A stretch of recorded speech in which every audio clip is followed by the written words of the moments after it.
মাসির বাড়ির আদর খাওয়া শেষে রথে চড়েই বাড়ি ফিরবেন জগন্নাথ, বলরাম আর সুভদ্রা।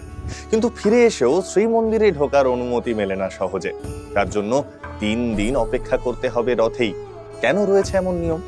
প্রভু মাসির বাড়ি গুন্ডিচা মন্দিরে গেলে পুরীর শ্রীমন্দিরের গর্ভগৃহ শূন্য হয়ে যায়। দেবী লক্ষ্মীও হয়ে পড়েন একা। এই কদিন প্রভুর সঙ্গে দেখা সাক্ষাৎ হয় না একেবারেই। তাই জগন্নাথ দেবের উপর ভারী অভিমান হয় দেবীর। যদিও প্রচলিত কাহিনী অনুসারে দেবী লক্ষ্মী এর মধ্যেই এক ফাঁকে গুন্ডিচায় গিয়ে দেখে আসেন জগন্নাথ দেবকে, কিন্তু সেই সব তো লুকিয়ে। দেবীর সঙ্গে প্রভু জগন্নাথ দেবের সামনাসামনি সাক্ষাৎ হওয়ার কথা থাকে উল্টো রথের দিন, কিন্তু দেবী তো তখন রীতিমতো গোঁসা করে বসে আছেন। তাই ফিরে এসেও মূল মন্দিরে সরাসরি প্রবেশের অনুমতি পান না জগন্নাথ দেব। উল্টো রথের পরের দিন দ্বাদশীতে হয় অধরপনা। রীতি মেনে এই দিন জগন্নাথ দেবকে খাওয়ানো হয় বিশেষ এক শরবত। তৃতীয় দিনে হয় রসগোল্লা উৎসব।